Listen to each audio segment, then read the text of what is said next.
ഇന്നും ഗുരുവായൂരിൽ തൊഴുതു നിൽക്കുമ്പോൾ മുന്നിലൊരുണ്ണിയുണ്ടെന്നു തോന്നും. ഉണ്ണി പുഞ്ചിരി തൂകുന്നതായും തോന്നും.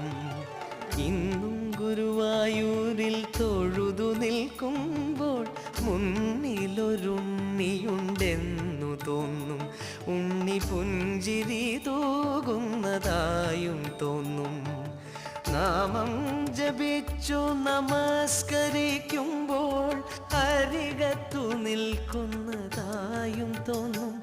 ഉണ്ണി നാണം കുണുങ്ങുന്നതായും തോന്നും.